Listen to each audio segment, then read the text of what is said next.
Paul George has not gotten off to the ideal start to his Philadelphia 76ers career, but this has not stopped the perennial All-Star from continuing to speak his mind. In the latest episode of his podcast, he had an interesting thought about a former Sixers player, taking a little bit of a veiled shot at Tobias Harris, which the former Sixer did not take too kind to. I'm going to break down this beef of two small forwards who very well might neither be the missing piece to this Sixers team, and kind of go down my takeaways why I think this is fair game on both sides of things. So to jump right into the story of today, this does start on the podcast with Paul George. Once again, yesterday, kind of reflecting on his comments on Ace Bailey, but he was talking with Carmelo and kind of just speaking about, being in a big city with Paul George. And I do think this is important to keep in mind. This is the most sports city that he's ever lived in or played in here. This is a West Coast kid, went to Fresno State in college. He played for the Indiana Pacers to start his career, where certainly a loyal fan base and real basketball fans in Indiana, but it is not the pressure cooker of Philadelphia. When you look across the other areas of his career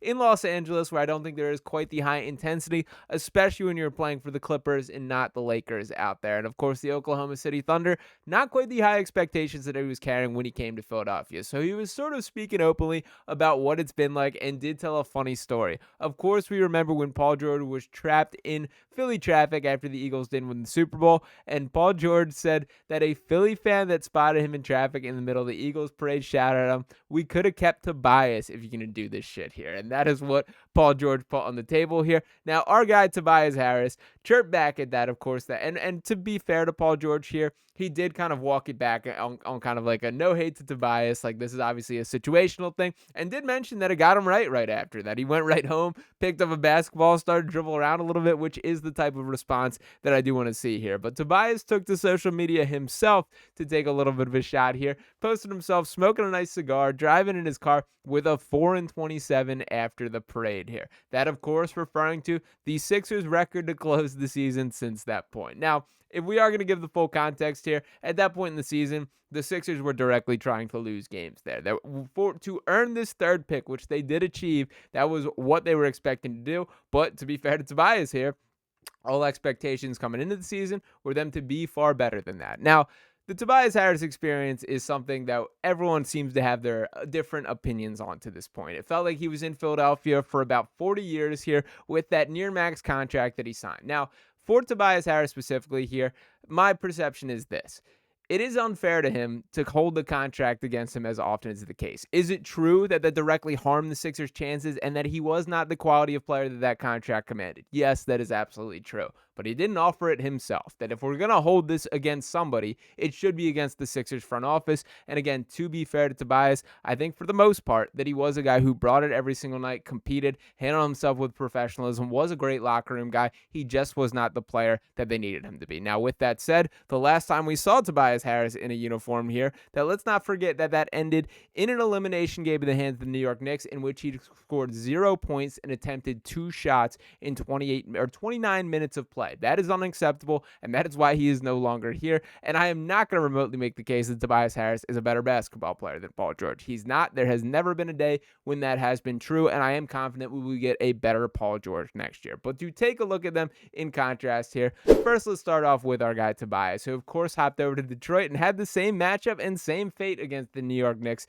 this playoff run. Over the regular season, he averaged 13.7 points, 5.9 rebounds, 2.2 assists, shot 47.7% from the field, 34.5% from beyond the three-point arc. And I won't lie, now that there is a little distance, I don't have hatred in my heart for Tobias Harris. It was fun watching him have fun on that Pistons team. That I think that type of situation where he's just looked at as a veteran leader, where there is not so much pressure on him to make these deep playoff runs or be a key part of this team, is the best thing for him there.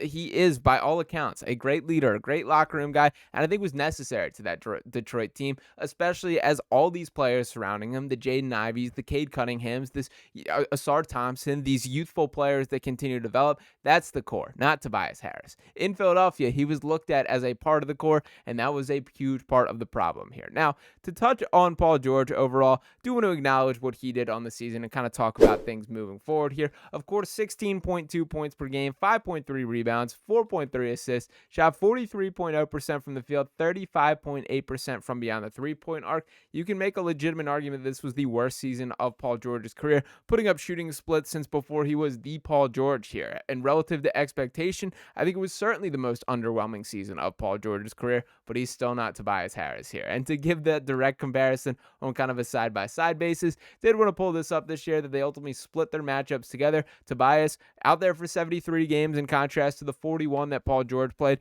Paul George still edging him on the points per game basis there, 16.2 points compared to Tobias's 13.7. Toby getting more rebounds by a marginal amount there, 5.9 versus 5.3. Paul George producing more assists, producing more steals, and still shot the better from three, even with it being a really down season. And one of the reasons that I'm optimistic for a bounce back season for Paul George, he shot 20% last year on catch and shoot open threes. That just does not happen for Paul George. He just is a better shooter than that and has been for the past decade that he has played basketball to this point.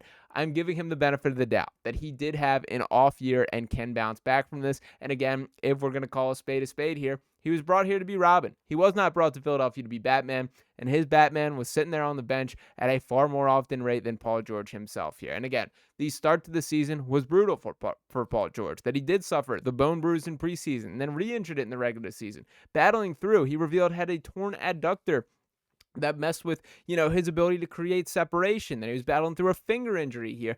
Everything that could go wrong did go wrong for Paul George and the Sixers team.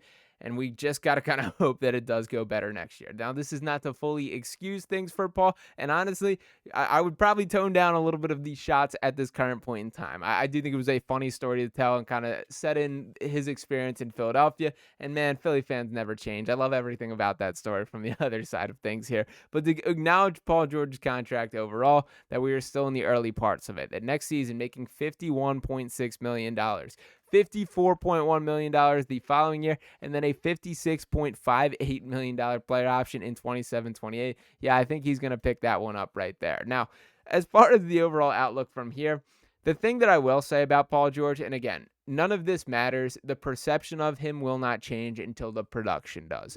But I do give him a little bit more credit than I think he's necessarily received for his handling of things. That just about every answer that he's given, it hasn't been this perception of, the airhead Paul George who isn't aware or isn't self-aware or doesn't have that feeling. I think he's taken things head on really since the season ended, and even dating back during part of the year, talking about he wants the smoke of Philadelphia. He wants the pressure. That's part of what he signed up on. He had our very own Gilly on the podcast here, just telling him directly to his face how we gave him a pass this year because the Eagles won the Super Bowl, because there was so much else going on that now the pressure was on it. And Paul, to his credit, looking right back, the fact that he's having these types of conversations, I think is a good sign for what his priorities are or what his desire is. While the money was certainly a factor here, Paul George doesn't step into the pressure cooker of Philadelphia if he didn't still have the will to compete. Now, again, the money is still the driving force of this, and that check is clearing no matter what the results are. That's, sort of the issue to some extent with some of the lack of hunger that we do see in NBA players, and there are far more telling examples of that than Paul George. Shout out to Ben Simmons in that category there. But nonetheless, this is the season that we should judge this guy off. How he produced, how he looks on the floor now that he has had a season to settle in, to move across country directly from California to Philadelphia. He's got his, feet under him, an opportunity, a house settled, whatever the case may be. This is the year where Paul George, we judge on who he is as a Sixers player. This will be the most complete roster that we've seen in the Sixers team, assuming things go right with that third pick there, that they are able to add a couple other pieces around, that Joel Embiid can please be a little bit more healthy this year, that Tyrese Maxey can return to form, take that next step, Jared McCain back on the floor, Quentin Grimes re-signed. There's a lot to look forward to, but all the pieces got to come together. So last year was a disaster, but it was a disaster that I'm willing to scrap it up, wipe my hands, throw it out. Paul George is not Tobias Harris, and that is something that we should rest grateful for. So I do love the back and forth from both these guys. I do think it is fair game on all parties. I do think Tobias, for all the slander and shots that he took during the time that he spent here, it's totally fine for him to take a little bit of a bite back, even though I know that rubbed quite a few of you guys the wrong way as well. But nonetheless, I do love the banner, and I do hope this fires Paul George up a little bit. But let me know what you guys think about all this, and do you have any buyer's remorse on Paul George or regrets for Tobias Harris there? Now that he has gone, now that we've seen him in another location, is there any part of you that misses Tobias Harris? And I will remind you, the same Tobias Harris that did not take a single charge across his entire tenure with Philadelphia, the same Tobias Harris that I never saw once with my own eyes pick up a loose ball. That Tobias Harris, yeah, no regrets on my part, but do want to hear if you guys feel differently below. As always, make sure you guys are smashing that subscribe button, dropping a like on this video here, and any thoughts that you have below. I'll be back talking to you next time right here on Sixers Digest. Peace.